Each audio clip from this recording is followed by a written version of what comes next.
നമസ്കാരം, എല്ലാവർക്കും ഇൻഫോമിററിലേക്ക് സ്വാഗതം. നമ്മൾ ഇന്ന് മുതൽ 8ാം ക്ലാസ്സിൻ്റെ സോഷ്യൽ ആരംഭിക്കുകയാണ്. ഹിസ്റ്ററിയിലെ ഫസ്റ്റ് ചാപ്റ്ററാണ് നമ്മൾ നോക്കുന്നത്. നമുക്ക് ഒരുപാട് റിക്വസ്റ്റ് ഉള്ളതാണ് ഹിസ്റ്ററി ചാപ്റ്റേഴ്സ്, അതുകൊണ്ട് മാത്രമാണ് ചാനൽ വീണ്ടും നമ്മൾ റീസ്റ്റാർട്ട് ചെയ്യുന്നത് കേട്ടോ. ഹിസ്റ്ററിയും ജോഗ്രഫിയും എടുക്കാൻ മാക്സിമം ഞാൻ ശ്രമിക്കാം. അപ്പോൾ മക്കളെ, യൂണിറ്റ് 1 ഇൻവേഷൻ ആൻഡ് റെസിസ്റ്റൻസ് കേട്ടോ, അതാണ് നമ്മൾ നോക്കുന്നത്. അപ്പോൾ നമുക്ക് അറിയാം എന്താണ് നമ്മുടെ നാട്ടിൽ, അതായത് നമ്മുടെ കേരളത്തിൽ അല്ലെങ്കിൽ ഇന്ത്യയിൽ. അപ്പോൾ നമുക്ക് കേരളത്തിലെ കാര്യം പറയാം. ആരൊക്കെ വന്നിട്ടുണ്ട്? വിദേശീയരായിട്ടുള്ള കുറേ ആൾക്കാർ വന്നിട്ടുണ്ട്. അതിൽ ആദ്യമായിട്ട് അറബുകളും അതുപോലെ റോമാക്കാർ, അങ്ങനെ കുറേ രാജ്യങ്ങളുമായിട്ട് നമുക്ക് എന്തുണ്ടായിരുന്നു? കച്ചവട ബന്ധം ഉണ്ടായിരുന്നു. പക്ഷേ കടൽ വഴി, അതാണ് നിങ്ങൾ ശ്രദ്ധിക്കേണ്ടത്, കടൽ വഴി ആദ്യമായിട്ട് ഇന്ത്യയിലേക്ക് അല്ലെങ്കിൽ നമ്മുടെ കേരളത്തിലേക്ക്, ഇന്ത്യ തന്നെയാണ് കറക്റ്റ്, വരുന്നത് ആരാണ് എന്നുള്ള ചോദ്യമുണ്ട്. അപ്പോൾ അതിൻ്റെ ആൻസർ എന്ന് പറഞ്ഞത് പോർച്ചുഗീസുകാർ എന്നുള്ളതാണ്. പോർച്ചുഗീസുകാർ കഴിഞ്ഞിട്ട് പിന്നീട് ആരാണ് വന്നത്? ഡച്ചുകാർ വന്നു, പിന്നീട് ബ്രിട്ടീഷുകാർ വന്നു, പിന്നീട് ഫ്രഞ്ചുകാർ വന്നു. ഈ 4 പേരുടെ പേര് നിങ്ങൾ കൃത്യമായിട്ട് ഓർത്ത് വെച്ചിരിക്കണം, ഓർഡറിൽ തന്നെ ഓർക്കണം. ആരൊക്കെയാണ്? പോർച്ചുഗീസുകാർ വന്നു, ഡച്ചുകാർ വന്നു, ബ്രിട്ടീഷുകാർ വന്നു, പിന്നീട് ഫ്രഞ്ചുകാർ വന്നു. ഇങ്ങനെ 4 പേരാണ് വന്നിട്ടുള്ളത്. അപ്പോൾ നിങ്ങൾക്കിവിടെ ആദ്യം തന്നിട്ടുള്ളത് ഒരു ബോക്സാണ്. ആ ബോക്സിൽ ഇംഗ്ലീഷ് ഈസ്റ്റ് ഇന്ത്യ കമ്പനിയെ പറ്റിയാണ് പറയുന്നത്. പക്ഷേ ആദ്യം വന്നത് ഇംഗ്ലീഷുകാരല്ല. അപ്പോൾ എന്തുകൊണ്ടാണ് വന്നതെന്നും എന്താണ് വരാനിടയാക്കിയ സാഹചര്യം എന്നും ഒക്കെ നമുക്ക് ഈ ചാപ്റ്ററിൽ പഠിക്കാനുണ്ട്. എന്താണ് കടൽ മാർഗം വരാനുണ്ടായ കാരണം എന്താണ്, പിന്നെ യൂറോപ്യൻ ശക്തികളൊക്കെ എന്തുകൊണ്ടാണ് ഇന്ത്യയിലേക്ക് വന്നത്, ഇതെല്ലാമാണ് നമുക്ക് ഈ ഒരു ചാപ്റ്ററിൽ വിശദമായിട്ട് പഠിക്കാനുള്ളത്. അപ്പോൾ നോക്കൂ, in April 1601 the English East India Company sent its first expedition to the East Indies. After some 18 months, its 4 ships, Ascension, Dragon, Hector and Susan, had returned from Sumatra and Java with a cargo mainly of pepper.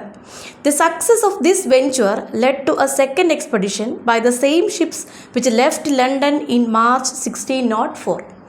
ഇതിനകത്ത് നമുക്ക് ചുരുക്കി പറയാവുന്ന ഒരു കാര്യം എന്ന് പറഞ്ഞാൽ 1601 English east India company അവരുടെ ആദ്യത്തെ കപ്പൽ വ്യൂഹം, ഒരു കപ്പലല്ല 4 കപ്പൽ, 4 കപ്പലുകൾ എങ്ങോട്ടേക്ക് പറഞ്ഞയക്കുകയാണ്?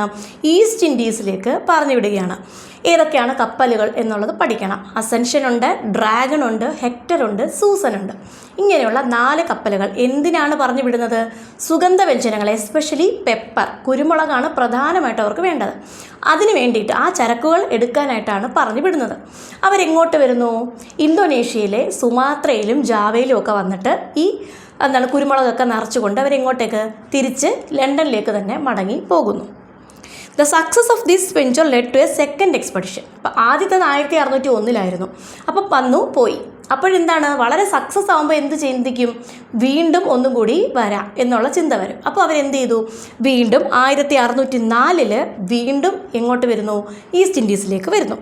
ഓൺ ദ റിട്ടേൺ ജേർണി, തിരിച്ചു പോകുന്ന സമയത്ത് ആ 4 കപ്പലുകൾ തന്നെയാണ് വന്നത് വീണ്ടും. ഏതൊക്കെയായിരുന്നു?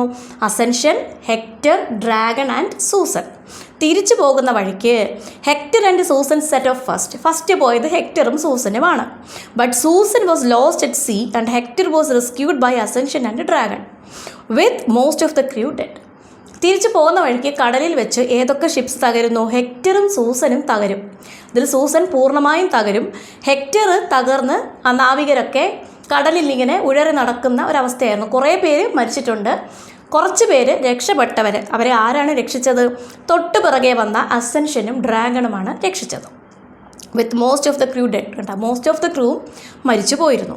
In May 1606 the ships loaded with a cargo of pepper, cloves and nutmegs reached England. അപ്പോൾ എന്തൊക്കെയാണ്? പെപ്പർ, അതുപോലെ ഗ്രാമ്പു, അതുപോലെ ജാതിക്ക, ഇതൊക്കെ നിറച്ചുകൊണ്ട് ഒരു ഷിപ്പുകൾ, ഈ ഷിപ്പുകൾ 2 ഷിപ്പേ ഇപ്പോൾ ഉള്ളൂ. ഇവർ 2 പേരും എങ്ങോട്ട് പോയി? തിരിച്ച് ഇംഗ്ലണ്ടിലേക്ക് എത്തി. അപ്പോൾ company made a profit of 95% on their ഇൻവെസ്റ്റ്മെൻറ്റിന് അവർ ചിലവാക്കിയതിൻ്റെ 95% ലാഭം. അത് ഇൻവെസ്റ്റ്മെൻറ്റിന് ഇത്ര ചിലവാക്കിയിട്ടുണ്ടെങ്കിൽ അതിൻ്റെ 95% ലാഭമായിട്ടാണ് അവർ തിരിച്ച് പോയത്. അപ്പോൾ എന്താണ്, ഈ ഭാഗങ്ങളിൽ നമ്മുടെ ഇന്തോനേഷ്യ, ഇന്ത്യ തുടങ്ങി ഇങ്ങോട്ടേക്കുള്ള ഏഷ്യയുടെ ഇങ്ങ് താഴേക്കുള്ള ഭാഗങ്ങളിൽ എന്തുണ്ട്? നമ്മുടെ സുഗന്ധവ്യഞ്ജനങ്ങൾ ഈ പറഞ്ഞ ഏതൊക്കെയാണെന്ന് പേരുകൾ പറഞ്ഞിട്ടുണ്ട്. അപ്പോൾ അതൊക്കെ ഇഷ്ടംപോലെ ഉണ്ട്. അപ്പോൾ ഇവിടെ വന്നു കഴിഞ്ഞാൽ ഇതൊക്കെ എടുത്തുകൊണ്ട് പോകാം. ആ യാത്രയ്ക്ക് ചിലവാകുന്നതിൻ്റെ എത്രയോ ഇരട്ടി അവർക്ക് എന്ത് കിട്ടുന്നുണ്ട്? ലാഭം കിട്ടുന്നുണ്ട്. അപ്പോൾ ഇതൊരു നഷ്ടമാണോ? അല്ല. പക്ഷേ കുറേ ജീവനുകൾ നഷ്ടപ്പെട്ടല്ലേ. കമ്പനി പക്ഷേ അതിനേക്കാൾ വില മതിക്കുന്നത് എന്തിനാണ്? ഈ ലാഭമാണ്. അവർക്ക് സുഗന്ധവ്യഞ്ജനങ്ങളിൽ നിന്ന് കിട്ടുന്ന ലാഭമാണ് കമ്പനി കൂടുതലും വിലമതിച്ചത്. After reading the above account, do you see how the English East India Company in England, which later conquered India, established trade links in the eastern regions including India? ഇതിൽ നിന്ന് എന്താ ഇത് വായിച്ചപ്പോൾ നിങ്ങൾക്ക് മനസ്സിലായില്ലേ? ഇന്ത്യ ഉൾപ്പെടുന്ന eastern റീജിയൻസിൽ എങ്ങനെയാണ്, എന്തിനാണ്, അല്ലെങ്കിൽ എങ്ങനെയാണ് ഈ ഇംഗ്ലീഷുകാർ അല്ലെങ്കിൽ ഇംഗ്ലീഷ് ഈസ്റ്റ് ഇന്ത്യ കമ്പനി കീഴടക്കിയത്, എങ്ങനെ കീഴടക്കിയെന്നും എന്തിനു കീഴടക്കിയതെന്നും ഒക്കെ നമുക്ക് ഇത് വായിക്കുമ്പോൾ തന്നെ മനസ്സിലാവുമല്ലോ. തീർച്ചയായിട്ടും. Let us examine what prompted the English East India Company to trade in such a difficult condition. ഇത്രയും ഒരു ഡിഫിക്കൽട്ട് കണ്ടീഷനാണ് അല്ലേ? കപ്പലിൽ വരുമ്പോൾ എല്ലാവരും ഇവിടെ എത്തുന്നില്ല, കുറേ കപ്പലുകൾ തകർന്നു പോകുന്നു. എന്നിട്ട് പോലും എന്തിനാണ് ഇത്രയും ഡിഫിക്കൽട്ട് കണ്ടീഷനിൽ പോലും അവരെ അത് പ്രോംപ്റ്റ് ചെയ്തത്? എന്തിന്? ഇവിടെ വന്ന് ഇനിയും കച്ചവടം നടത്തണം എന്നുള്ള ചിന്ത അവർക്കുണ്ടാക്കാനുണ്ടായ സാഹചര്യം എന്താണ് എന്ന് നമുക്ക് നോക്കാം. Europeans had trade relations with other parts of the world from ancient times. യൂറോപ്യൻസിന് ലോകത്തിൻ്റെ ഒരുപാട് ഭാഗങ്ങളുമായിട്ട് ഏൻഷ്യൻ ടൈംസ്, അതിപുരാതന കാലം തൊട്ടേ എന്തുണ്ട്? കച്ചവടം, ട്രേഡുണ്ട്.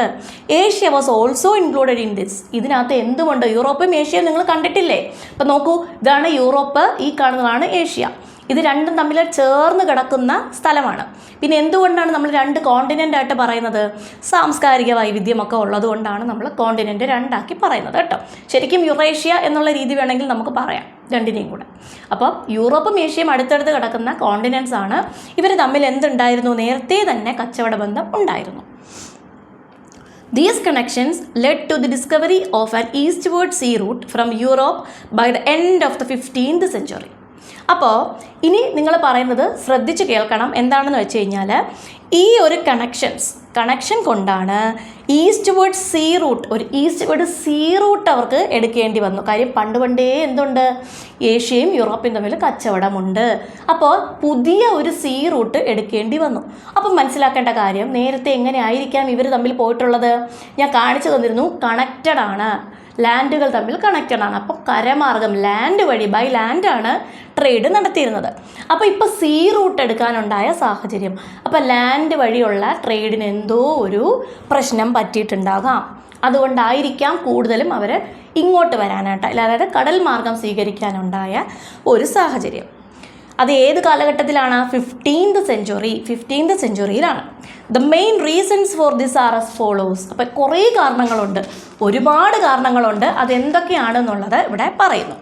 അപ്പോൾ നോക്കൂ, ഒരു 6 എണ്ണമുണ്ട്. ഒന്ന്, technological advances in European ship building and sailing. അപ്പോൾ നമുക്ക് ആദ്യം അതല്ല പഠിക്കേണ്ടത്. Conquest of Constantinople by the Turks. തുർക്കികൾ അല്ലെങ്കിൽ ടർക്സ് എന്ത് ചെയ്തു? കോൺസ്റ്റാന്റിനോപ്പിൾ പിടിച്ചെടുത്തു. മക്കളെ നിങ്ങൾ നോക്കൂ, ഈ കാണപ്പെടുന്നതാണ് ഏഷ്യയും യൂറോപ്പും എന്ന് പറയുന്നത്. ഇതിൽ ഈ നടുക്ക് കാണപ്പെടുന്ന ഈ ഒരു സ്ഥലമാണ് കോൺസ്റ്റാന്റിനോപ്പിൾ. ഏഷ്യയിലേക്ക് കയറി വരണമെങ്കിൽ ഈ കോൺസ്റ്റാന്റിനോപ്പിൾ കടന്നാൽ മാത്രമേ യൂറോപ്യൻസിന് വരാൻ പറ്റത്തുള്ളായിരുന്നു. അപ്പോൾ ഈ 1453 1453 തുർക്കികൾ, ടർക്സ് എന്ത് ചെയ്തു? ഈ കോൺസ്റ്റാന്റിനോപ്പിൾ അങ്ങ് പിടിച്ചെടുത്തു. അപ്പോൾ ഇതിലേക്കൂടുള്ള ആ ഒരു റൂട്ട് അവരെന്ത് ചെയ്തു? ബ്ലോക്ക് ചെയ്തു. യൂറോപ്യൻസ് ഏഷ്യയിൽ വന്നിരുന്നത് ഈ റൂട്ട് വഴിയാണ്. അത് ബ്ലോക്ക് ചെയ്തപ്പോഴേക്കും ഇവർക്ക് വരാൻ വേറെ വഴിയില്ലാതായി. അതാണ് മെയിനായിട്ടും എന്ത് ചെയ്തത്? സീ റൂട്ട് ഇങ്ങനെ കറങ്ങി വരേണ്ട ഒരാവശ്യം വന്നത്. അപ്പോൾ യൂറോപ്പിൽ നിന്ന് ഇങ്ങനെ കറങ്ങി ആഫ്രിക്കയുടെ താഴെ കേപ്പ് ഓഫ് ഗുഡ് ഹോപ്പ് വഴിയൊക്കെയാണ് നമ്മുടെ പോർച്ചുഗീസുകാർ വരുന്നത്. അത് അങ്ങോട്ട് പഠിക്കാനുണ്ട്. അപ്പം ഇങ്ങനെ കറങ്ങിയാണ് ഒരു സീ റൂട്ട് അവർ എടുക്കുന്നത്.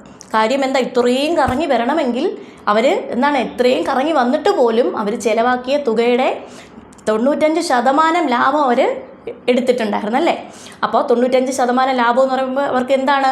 അങ്ങേയറ്റത്തെ ലാഭമാണ്. അപ്പോൾ ഇത്തിരി കറങ്ങി വന്നാലും അവരത് എടുക്കാൻ തയ്യാറാണ്. ഒന്നാമത്തെ കാര്യം അപ്പോൾ എന്താണ്? Conquest of Constantinople by the Turks. Conquest of the Constantinople by the Turks എന്നുള്ളതാണ് ഫസ്റ്റ്. ഏത് വർഷമാണ്? 1453. ഇനി നമുക്ക് നോക്കാം. അപ്പം തുർക്കികൾ അല്ലെങ്കിൽ ടർക്സ് ഇത് പിടിച്ചടക്കി എന്ന് പറഞ്ഞ് ചാടി കടലിൽ നീന്തി ഇവർക്ക് വരാൻ പറ്റത്തില്ലല്ലോ. കടലിൽ ഇറങ്ങി വരണമെങ്കിൽ അതിൻ്റേതായിട്ടുള്ള സാഹചര്യങ്ങളും കൂടെ വേണ്ടേ അല്ലേ? ടെക്നോളജിക്കലായിട്ട് അവർക്ക് നോളജ് വേണം. അതുപോലെ തന്നെ ഒരു സീ റൂട്ട് മനസ്സിലാക്കണമെങ്കിൽ ജോഗ്രഫിക്കൽ നോളജ് വേണം. അതിനുള്ള കോമ്പസ് കാര്യങ്ങളും എല്ലാം ഇവർക്ക് ഉണ്ടാവണം. എങ്കിൽ മാത്രമല്ലേ വരാൻ പറ്റുള്ളൂ. അപ്പോൾ അതാണ് next points. Technological advances in European ship building and sailing. Ship ബിൽഡിങ്ങിലും സെയിലിങ്ങിലുമുള്ള അവരുടെ നോളജ്, യൂറോപ്യൻസിൻ്റെ knowledge. Growth in knowledge about geography ഭൂമിശാസ്ത്രം. അപ്പം ഇവിടെ ഇന്ന ദിക്കിലാണ് ഏഷ്യ ഉള്ളത്, ഇതിലേ പോയാൽ അവിടെ എത്താൻ പറ്റും എന്നൊക്കെ ഉള്ള നോളജ് വേണം. ഇല്ലെങ്കിൽ ചുമ്മാതെ നമുക്ക് ഏതോ വഴി അറിയാതെ അങ്ങ് പോയാൽ പറ്റുമോ? ഇല്ല. പിന്നെ advances made in compass and map making. Compass വടക്ക് നോക്കി യന്ത്രം, ദിക്ക് മനസ്സിലാക്കുന്നത്. അതുപോലെ മാപ്പ് മേക്കിംഗ് എന്താണ്? ഭൂപട നിർമ്മാണം. ഇതിലൊക്കെ ഉണ്ടായ വികസനം, അഡ്വാൻസസ്. ട്രാവൽ റൈറ്റിംഗ് ബൈ വോയേജേഴ്സ് യാത്ര ചെയ്തിരുന്നവർ അല്ലെങ്കിൽ കടൽ യാത്ര അല്ലെങ്കിൽ യാത്ര ചെയ്തിരുന്നവർ എന്ത് ചെയ്തിട്ടുണ്ട്? ട്രാവൽ നോട്ട്സ് എഴുതിയിട്ടുണ്ടായിരുന്നു. അത് സഹായിച്ചു. Provide knowledge about new territories and their wealth. പുതിയ ടെറിട്ടറീസിനെയും അതിൻ്റെ വെൽത്തിനെയും പറ്റിയിട്ടുള്ള നോളജ് ഇതിൽ നിന്നും കിട്ടി. പിന്നീട് എന്താണ്? ഇതിനൊക്കെ വരാനുണ്ടാക്കിയ സാഹചര്യം എന്താണ്? നമ്മൾ ആദ്യം പറഞ്ഞതാണ്, കൊമേഴ്ഷ്യൽ മാർക്കറ്റാണ് അല്ലേ? ഈ പെപ്പർ, കുരുമുളക്, അതുപോലെ മറ്റേഷ്യൻ പ്രോഡക്ട്സിനും യൂറോപ്പിലുണ്ടായിരുന്ന മാർക്കറ്റ്. ഇപ്പം നമുക്കറിയാം, ഇപ്പോൾ തണുപ്പ് കാലത്തൊക്കെ ഇവരെന്ത് ചെയ്തിട്ടുണ്ട്? ഈ മീറ്റ്സൊക്കെ അവരെന്ത് ചെയ്യുന്നുണ്ട്? ഫ്രീസ് ചെയ്തൊക്കെ സൂക്ഷിക്കുന്നുണ്ട്. അപ്പോൾ അതിന് ഇവർ കൂടുതലും ഉപയോഗിച്ചിരുന്നത് പെപ്പറൊക്കെയാണ്. അപ്പോൾ പെപ്പർ എന്ന് പറയുന്നത് യൂറോപ്യൻസിന് ഒഴിവാക്കാൻ പറ്റുന്ന ഒന്ന് അല്ല. മനസ്സിലായോ? അപ്പോൾ അത് ഒരു റീസണാണ്. അപ്പോൾ മക്കളെ, നമ്മൾ നേരത്തെ പറഞ്ഞ നമ്മുടെ കോൺസ്റ്റാന്റിനോപ്പിൾ നോക്കൂ. Constantinople was an important hub between Europe and Asia. യൂറോപ്പിനും ഇന്ത്യക്കും ഇടയിലുള്ള ഒരു കവാടം പോലെയുള്ള ഒന്നായിരുന്നു എന്ത്? കോൺസ്റ്റാന്റിനോപ്പിൾ എന്നുള്ള സ്ഥലം. This was the link for the land. ഉണ്ടോ? ലിങ്ക് ആയിരുന്നു. അത് ഈ രണ്ട് സ്ഥലങ്ങൾക്കിടയിലുള്ള ഒരു ലിങ്ക് ആയിരുന്നു ബിറ്റ്വീൻ ഏഷ്യ ആൻഡ് യൂറോപ്പ്. യൂറോപ്പിനും ഏഷ്യയ്ക്കും ഇടയിലുള്ള ഒരു ലിങ്ക് ആയിരുന്നു Constantinople. Europe in 1453 the Turks captured this place which prevented further European trade using this hub. അപ്പോൾ ഇതുവഴിയുള്ള എന്ത് യാത്ര, തുർക്കികൾ ഇത് പിടിച്ചടക്കിയപ്പോഴത്തേക്കും ഇതുവഴി യൂറോപ്യൻസിൻ്റെ യാത്ര എന്തായി? തടസ്സപ്പെട്ടു. This force the Europeans to find an alternate route. അപ്പോൾ അതുകൊണ്ടാണ് പകരം മറ്റൊരു റൂട്ട് എന്ത് ഇങ്ങനെയുള്ള കച്ചവടത്തിന് എടുക്കാനായിട്ട് ആര് തീരുമാനിക്കുന്നത്? നമ്മുടെ യൂറോപ്യൻസ് തീരുമാനിക്കുന്നത്. The Portuguese were the first Europeans to reach India by sea. ഇന്ത്യയിൽ നമ്മൾ ആദ്യം വന്നത് കേരളത്തിലായതുകൊണ്ട് കേരളത്തിലെത്തിയ ആദ്യത്തെ ആൾക്കാരല്ല, മാത്രമല്ല ആര്? പോർച്ചുഗീസുകാർ. ഇന്ത്യയിൽ തന്നെ ആദ്യമായിട്ടെത്തുന്നത് ആരാണ്? യൂറോപ്യൻസ് ആണ്. ആദ്യമായിട്ടെത്തുന്ന യൂറോപ്യൻസ് ആണ് പോർച്ചുഗീസുകാർ. അല്ല, വേറെ രാജ്യങ്ങളാണെങ്കിൽ നമ്മൾ അറബ് ഒക്കെ കൺട്രീസ് ഉണ്ട്. അപ്പോൾ അതല്ല, യൂറോപ്യൻസ് ആദ്യം എത്തുന്നത് ആരാണ്? പോർച്ചുഗീസുകാരാണ്. ഏതുവഴി? കടൽ വഴി വരുന്നത്. Vasco da Gama from Portugal was the first to reach India by sea. പോർച്ചുഗലിലെ വാസ്കോ ഡ ഗാമയാണ് ഇന്ത്യയിൽ കടൽ മാർഗം ആദ്യം എത്തുന്ന ആൾ. അപ്പോൾ അത്രയും മനസ്സിലാക്കുക. അത് ഏത് രാജ്യക്കാരനാണ് വാസ്കോ ഡ ഗാമ? പോർച്ചുഗൽ കേട്ടോ. നിങ്ങൾക്കിവിടെ അതിൻ്റെ ഇമേജ് തന്നിട്ടുണ്ട്. Vasco da Gama's first voyage to India. Vasco da Gama's first voyage to India in 1497 to 99. 1497 അദ്ദേഹം പോർച്ചുഗലിലെ ലിസ്ബണിൽ നിന്ന് പുറപ്പെടുന്നത്. പോർച്ചുഗലിലെ ലിസ്ബൺ ഇമേജിലുണ്ടത്. പോർച്ചുഗലിലെ ലിസ്ബണിൽ നിന്ന് പുറപ്പെട്ട് എവിടെ എത്തുന്നു? 1498 എവിടെ എത്തുന്നു? നമ്മുടെ കോഴിക്കോട്, കേരളത്തിലെ കോഴിക്കോട് കാപ്പാട് തുറമുഖത്ത് എത്തിച്ചേരുന്നു കേട്ടോ. അതാണ് നിങ്ങൾക്ക് ഇവിടെ തന്നിട്ടുള്ളത്. അദ്ദേഹത്തിൻ്റെ റൂട്ടൊക്കെ ഇതാ കണ്ടോ? ലിസ്ബണിൽ നിന്ന് പുറപ്പെട്ട് ആഫ്രിക്കയുടെ താഴോട്ട് വന്ന് കേപ്പ് ഓഫ് ഗുഡ് ഹോപ്പ് വഴി കയറിയിട്ടാണ് ഇങ്ങോട്ടേക്ക് എത്തുന്നത് കേട്ടോ. അപ്പം നിങ്ങൾ നോക്കൂ, ഇനി നിങ്ങൾക്ക് ഇതാ തന്നിട്ടുണ്ട്. The starting point of Vasco da Gama's voyage എവിടെയാണ്? The place where Vasco da Gama arrived, the oceans and continents he travelled. അതൊക്കെ നിങ്ങളുടെ അടുത്ത് ചോദിച്ചിട്ടുണ്ട്. യൂറോപ്പിൽ വഴി ആഫ്രിക്കയുടെ അതിലേക്കൂടെ ചുറ്റിയാണ് അദ്ദേഹം എവിടെ എത്തിയത്? ഏഷ്യയിലെത്തിയത്. ഏതൊക്കെയാണ് അദ്ദേഹം കടന്നു വന്നിട്ടുള്ള സമുദ്രങ്ങൾ? അറ്റ്ലാന്റിക് ഓഷ്യൻ കടന്നു വന്നു. അതാണ് യൂറോപ്പ് ഭാഗത്ത് വരുന്നത്, അറ്റ്ലാന്റിക് ഓഷ്യനാണ്. പിന്നെ നമ്മുടെ ഇന്ത്യൻ മഹാസമുദ്രവും കടന്ന് വന്നിട്ടുണ്ട്. ഇന്ത്യൻ ഓഷ്യനും കടന്ന് അദ്ദേഹം വന്നിട്ടുണ്ട്. പിന്നെ നോക്കൂ, voyage of the Portuguese to India. ഇന്ത്യയിലേക്കുള്ള പോർച്ചുഗീസിൻ്റെ ആ കടൽ മാർഗമുള്ള യാത്ര. In 1498 Vasco da Gama reached Kappad near Kozhikode. ഞാൻ പറഞ്ഞു 497 ലിസ്ബണിൽ നിന്ന് പുറപ്പെട്ടു. 498 എവിടെ എത്തി? കോഴിക്കോട് കാപ്പാട് എത്തി. His arrival paved the way for European dominance in India. അപ്പോൾ യൂറോപ്യൻകാരുടെ ആധിപത്യം സ്ഥാപിക്കാൻ, ഡോമിനൻസ് സ്ഥാപിക്കാൻ കാരണമായത് അദ്ദേഹത്തിൻ്റെ ഈ ഒരു വരവാണ്. At that time Kozhikode was ruled by the Zamorin dynasty. അപ്പോൾ ഈ ഒരു കാലഘട്ടത്തിൽ സാമൂതിരിമാർ, ജമോറിൻ ഡൈനസ്റ്റിയാണ് എവിടം ഭരിച്ചിരുന്നത്? കോഴിക്കോട് ഭരിച്ചിരുന്നത്. The Arabs control the foreign trade with Kozhikode. കണ്ടോ, ആ കാലഘട്ടത്തിൽ അറബുകാർ, അത് ഏഷ്യയിലുള്ളവരാണ്, അവരെന്ത് ചെയ്തിട്ടുണ്ടായിരുന്നു? കോഴിക്കോടുമായിട്ട് കച്ചവടം നടത്തിക്കൊണ്ടിരിക്കുകയായിരുന്നു. അതിൻ്റെ മൊത്തം ഭരണം അവരുടെ കയ്യിലായിരുന്നു. കച്ചവടത്തിൻ്റെ ഒരു രീതി അവരുടെ കയ്യിലായിരുന്നു. The Zamorin did not accept the demand of the Portuguese to expel the Arabs and grant them exclusive trading rights. അപ്പോൾ ഇവരവിടെ വന്നിട്ട് അറബുകാരെ കൂടെ ഞങ്ങളും കൂടെ ചെയ്തോട്ടെ എന്നല്ല ചോദിക്കുക, ഞങ്ങൾക്ക് തരാമോ, ഇതിൻ്റെ കുത്തക ഞങ്ങൾക്ക് തരാമോ എന്നാ ചോദിക്കുന്നത്. അറബുകാരെ ഒഴിവാക്കിയിട്ട് ഞങ്ങൾക്ക് തരാമോ? അപ്പോൾ സാമൂതിരി അല്ലെങ്കിൽ ജമോറിൻ അത് സമ്മതിക്കുമോ? ഇല്ല, അദ്ദേഹം അത് റിജക്റ്റ് ചെയ്തു. അവർക്ക് എന്ത് ചെയ്യുക, അവിടെ ട്രേഡ് ചെയ്യാനുള്ള, അവരുമായിട്ട് ട്രേഡ് ചെയ്യാൻ ആര് താല്പര്യം കാണിച്ചില്ല? ജമോറിൻ താല്പര്യം കാണിച്ചില്ല. Following this, Vasco da Gama obtained permission for trade from the then Kolathiri king of Kannur. അപ്പോൾ നോക്കുക, കണ്ണൂർ ഭരിച്ചിരുന്നത് കോലത്തിരി ആയിരുന്നു. അപ്പോൾ അവിടെ പോയിട്ട് അവിടെ നിന്നാണ് അദ്ദേഹം എന്ത് ചെയ്യുന്നത്? ട്രേഡിനുള്ള പെർമിഷൻ അദ്ദേഹം കൊടുത്തു. കോലത്തിരി സാധനങ്ങൾ കൊടുക്കാമെന്ന് സമ്മതിക്കുന്നു. He then returned to Portugal after collecting products including pepper. അപ്പോൾ സാധനങ്ങളൊക്കെ കോലത്തിരിയുടെ നിന്ന് കളക്ട് ചെയ്തു. എന്നിട്ട് എന്ത് ചെയ്യുന്നു? തിരിച്ച് പോർച്ചുഗലിലേക്ക് പോകുന്നു.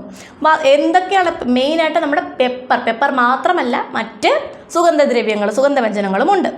Vasco da Gama returned home with goods worth 60 times more than the cost of his journey. കണ്ടോ, അദ്ദേഹത്തിൻ്റെ യാത്രയ്ക്ക് ചിലവഴിച്ച തുകയുടെ 60 ഇരട്ടി ലാഭമാണ് അദ്ദേഹം ഇവിടെ നിന്ന് കൊണ്ടുപോയത്. The profit generated in this journey encouraged the Portuguese to make similar commercial trips to India. അപ്പോൾ ലാഭത്തോടു കൂടിയാണ് പോയത്. അപ്പോൾ എന്ത് ചെയ്യും? എന്നാൽ ഇനിയും വരാം. 60 ഇരട്ടി ലാഭം എന്ന് പറഞ്ഞു കഴിഞ്ഞാൽ ഇനി അവർ വരാതിരിക്കുമോ? നഷ്ടമായിരുന്നെങ്കിൽ അവർ വരുമോ? ജന്മത്ത് അവർ ഇങ്ങോട്ട് വരുമോ? ഇല്ല. അപ്പോൾ ലാഭം ഉള്ളത് കൊണ്ട് എന്നാൽ ഇനിയും പോകാം എന്നുള്ള രീതിയിലേക്ക് അവർ വന്നു. Portuguese to make similar commercial trips to India. The Zamorin did not give the Portuguese a monopoly in trade. അപ്പോൾ ജമോറിൻ അപ്പോഴും അവർക്ക് അതിനുള്ള ആ ഒരു ആധിപത്യം കൊടുത്തില്ല. മൊത്തത്തിൽ ഞങ്ങൾക്ക് വേണം, അങ്ങനെയാണ് മൊണോപ്പൊളി, അവർക്ക് അത് മൊത്തം അങ്ങ് കൊടുക്കുക എന്നുള്ളത്. അപ്പോൾ അവരതിന് സാമൂതിരി സമ്മതിച്ചില്ല. This led to conflicts between Zamorin and the Portuguese. അപ്പോൾ എന്താണ്, ഇപ്രാവശ്യം അവർ മിണ്ടാതെ പോയോ? അവരതിനുള്ള സന്നാഹമായിട്ടാണ് വന്നത്. അപ്പോൾ എന്ത് ചെയ്തു? അവർ തമ്മിൽ കോൺഫ്ലിക്റ്റ്, പ്രശ്നം ഉണ്ടായി. The Portuguese had to face stiff resistance from Kunjali മരക്കാസ് who were the naval chiefs of the Zamorin. അപ്പോൾ സാമൂതിരി അല്ലെങ്കിൽ ജമോറിൻ അദ്ദേഹത്തിൻ്റെ നേവൽ ഫോഴ്സ് ഉണ്ട്. ആ നേവൽ ഫോഴ്സിൻ്റെ ചീഫ് ആരായിരുന്നു? കുഞ്ഞാലി മരക്കാറായിരുന്നു. മക്കളെ, കുഞ്ഞാലി മരക്കാർ എന്ന് പറഞ്ഞത് ഒരു വ്യക്തി അല്ല, അത് പല തലമുറകളിലായിട്ട് 4 പേരുണ്ടായിരുന്നു എന്ന് മനസ്സിലാക്കുക. അതൊരു സ്ഥാനപ്പേരാണ്, ഒരു പൊസിഷനാണ്. എന്താണ്? നേവൽ ചീഫിന്, സാമൂതിരിയുടെ ജമോറിൻ്റെ നേവൽ ചീഫിനെ അറിയപ്പെടുന്ന പേരാണ് കുഞ്ഞാലി മരക്കാർ. അല്ലാതെ അതൊരാളല്ല കേട്ടോ. ആ വ്യക്തി ആ റോള് ചെയ്യുന്നപ്പോൾ പ്രധാനമന്ത്രി, മുഖ്യമന്ത്രി, സേനാനായകൻ എന്നൊക്കെ പറയുന്നത് പോലുള്ള ഒരു പദവിയാണ്. അത് ചെയ്യുന്ന ഒരു വ്യക്തി ഉണ്ടാവും കേട്ടോ. ആ പദവിയുടെ പേരാണ് കുഞ്ഞാലി മരക്കാർ എന്ന് പറയുന്നത്. അപ്പോൾ കുഞ്ഞാലി മരക്കാർ എന്ന് പറയുന്ന ആൾ വളരെ സ്ട്രോങ് ആണ്. അപ്പം ഇവരെന്ത്, ഇപ്പോൾ ഓരോ തലമുറയിൽ ഓരോരുത്തരുണ്ടെന്ന് ഞാൻ പറഞ്ഞു. ഇപ്പോൾ ഒരാളുടെ കാലം കഴിയുമ്പോൾ അടുത്ത ആൾ വരും. അങ്ങനെ 4 പേരേ ഉണ്ടായിട്ടുള്ളൂ. നിങ്ങൾക്കത് പഠിക്കാനുണ്ട്. അപ്പോൾ ഈ 4 പേരും അല്ലെങ്കിൽ ഇതിൽ ഉണ്ടായിരുന്ന, അപ്പോൾ ആ സമയത്തുണ്ടായിരുന്ന ആൾ ഭയങ്കരമായിട്ട്, അയാളും അയാളുടെ സന്നാഹങ്ങളും, അയാൾ ഒറ്റയ്ക്കല്ലല്ലോ, അവരുടെ നേതാവാണ് ഇദ്ദേഹം. അദ്ദേഹത്തിൻ്റെ കീഴിൽ കുറേ ആൾക്കാരുണ്ട്. അപ്പോൾ അവരെന്ത് ചെയ്തു? ഭയങ്കരമായിട്ട് റെസിസ്റ്റ് ചെയ്തു ഇവരുടെ കോൺഫ്ലിക്റ്റിനെ. അപ്പോൾ who were the naval chiefs of the Zamorin after the era of Kunjali മരക്കാരുടെ ഒരു കാലഘട്ടം അങ്ങ് കഴിയും. The Portuguese did not face much threat from India. ഇവരുടെ കാലഘട്ടം കഴിയുമ്പോൾ ഇതിലൊരാളെ അവർ കൊണ്ടുപോയി തന്നെ കൊന്നു കളയുന്നുണ്ട്. 4ാമത്തെ കുഞ്ഞാലി മരക്കാറെ ഇവർ തന്നെ കൊല്ലുന്നതാണ്. അപ്പോൾ ഇത് ഇത്രയും കഴിഞ്ഞ് കഴിഞ്ഞപ്പോഴത്തേക്കിനും ഇനി എന്തില്ല, ഇത്രയും വലിയൊരു പ്രഷർ ഇല്ല അവർക്ക്, ഇല്ലേ? സാമൂതിരിയുടെ ആ നേവൽ ചീഫായിട്ടുള്ള കുഞ്ഞാലി മരക്കാരുടെ ഏറെ അവിടെ അവസാനിച്ച് കഴിഞ്ഞാൽ പിന്നെ അവർക്കെതിരെ ഫൈറ്റ് ചെയ്യാനായിട്ട് അത്ര വലിയ പവർഫുള്ളായിട്ടുള്ള ആരും ഇല്ല. അപ്പം നോക്കൂ, കുഞ്ഞാലി മരക്കാർ ആരാണ്? Kunjali Marakkars protected the Zamorin and the western coast from the attacks of the Portuguese. Western coast, പടിഞ്ഞാറൻ തീരം, ആ ഒരു തീരം പോർച്ചുഗീസിൻ്റെ അറ്റാക്കിൽ നിന്നും സംരക്ഷിച്ചിരുന്നത് ആരാണ്? കുഞ്ഞാലി മരക്കാറായിരുന്നു. അദ്ദേഹം ആരാണ്? നമ്മുടെ സാമൂതിരിയുടെ പ്രൊട്ടക്ടറാണ്. അതുപോലെ സാമൂതിരിയെ വെസ്റ്റേൺ കോസ്റ്റ് ഭാഗത്ത് നിന്ന്, ആ ഒരു ഭാഗത്ത് നിന്ന് സാമൂതിരിയുടെ പ്രദേശവും സാമൂതിരിയെയും സംരക്ഷിച്ചു പോരുന്ന ആൾക്കാരാണ് Kunjali Marakkar. Kunjali Marakkar was a designation, ഒരു സ്ഥാനപ്പേരാണ് അത്. 4 people have occupied this position at different times. പല കാലങ്ങളിലായിട്ട് 4 പേര് ഈ സ്ഥാനം വഹിച്ചിട്ടുണ്ട്. Kunjali 3 defeated the Portuguese and captured Fort Chalium. അപ്പം മൂന്നാമത്തെ കുഞ്ഞാലി 3 എന്ന് പറയുന്ന ആള് ചാലിയം കോട്ട പോർച്ചുഗീസുകാരിൽ നിന്ന് പിടിച്ചെടുത്ത ആളാണ് കുഞ്ഞാലി മൂന്നാമൻ. അത് പഠിക്കുക. കുഞ്ഞാലി 4 ഉണ്ട്. Kunjali 4 was executed by the Portuguese in Goa. Kunjali 4 ഇവരെന്ത് ചെയ്തു? ഗോവയിൽ കൊണ്ടുപോയി കൊല്ലുന്നു. ഈ ഗോവ എന്ന് പറയുന്നത് പോർച്ചുഗീസുകാരുടെ ആധിപത്യമുള്ള സ്ഥലം തന്നെയാണ്. പിന്നീട് പോർച്ചുഗീസുകാർ വരുന്ന സ്ഥലമാണ് ഗോവ, ദാമൻ ദിയു, അതുപോലെ കൊച്ചി. ഇതൊക്കെ പോർച്ചുഗീസുകാരുടെ കേന്ദ്രങ്ങളാണ്. അപ്പോൾ ഗോവയിൽ കൊണ്ടുപോയിട്ടാണ് ആരെ കൊല്ലുന്നത്? നമ്മുടെ കുഞ്ഞാലി മരക്കാർ 4 കൊല്ലുന്നത്. With the fall of the Kunjalis the decline of the Zamorin also begin. അപ്പം ജമോറിൻ്റെ ഏറ്റവും വലിയ ശക്തിയായിരുന്നു കുഞ്ഞാലി മരക്കാർ. ഇവരെല്ലാവരും മരിച്ചു കഴിയുമ്പോഴത്തേക്കിനും അദ്ദേഹത്തിൻ്റെ ഡൈനസ്റ്റി തന്നെ, അദ്ദേഹത്തിൻ്റെ ആ ഒരു decline of the Zamorin also began, അദ്ദേഹത്തിൻ്റെ ഡിക്ലൈനും കൂടെ അവിടെ സംഭവിക്കുന്നു. ഇനി നമ്മളിവിടെ ഒരു ബോക്സ് പറയാൻ വിട്ടുപോയി. നമ്മുടെ വാസ്കോ ഡ ഗാമ വന്നു എന്ന് പറഞ്ഞു. വാസ്കോ ഡ ഗാമ എത്ര കപ്പലിലാണ് വന്നതെന്നറിയോ മക്കളെ? 4 കപ്പലുകളിലാണ് വരുന്നത്. അതിൽ നമ്മുടെ കോഴിക്കോട് കരയ്ക്കെത്തിച്ചേർന്നത്, കരയോടടുപ്പിച്ച 3 കപ്പലുകളാണ് നമ്മൾക്ക് പേര് പറഞ്ഞ് പഠിക്കാനുള്ളത്. അതേതൊക്കെയാണ്? സെൻറ്റ് ഗബ്രിയേൽ, ഇതിൽ പറഞ്ഞിരിക്കുന്നത് Sao Gabriel, Sao Rafael and Sao Berrio. എന്തൊക്കെയാണ്? Sao Gabriel, Sao Rafael and Berrio. ഇത് 3 ഇതിൽ വാസ്കോ ഡ ഗാമ സഞ്ചരിച്ചിരുന്ന കപ്പലിൻ്റെ പേര് ഞാൻ പറയാം, സാവോ ഗബ്രിയേൽ ആണ്. എന്താണ്? വാസ്കോ ഡ ഗാമ സഞ്ചരിച്ചിരുന്ന കപ്പലിൻ്റെ പേരാണ് സാവോ ഗബ്രിയേൽ. അത്രയും പഠിച്ച് വയ്ക്കുക. ഇനി നമ്മുടെ പോർച്ചുഗീസുകാരുടെ ഇൻഫ്ലുവൻസ്, നമ്മുടെ കുറേ വാക്കുകൾ കിട്ടിയിട്ടുണ്ട് നമുക്ക്. അതൊക്കെ നമ്മുടെ മേശ, കസേര, അലിമാര, ജന്നൽ, പേന, ചാക്ക് തുടങ്ങിയ വാക്കുകൾ. ഇപ്പോൾ നോക്കൂ, നിങ്ങൾക്ക് ഇംഗ്ലീഷിൽ ചെയർ, അൽമിറ, അലമാരയുടെ അൽമിറ, വിൻഡോ ജന്നൽ, പെൻ പേന, സാക്ക് ചാക്ക്, ഇതൊക്കെ ആരുടെ ഇൻഫ്ലുവൻസിലൂടെ ഉണ്ടായതാണ്?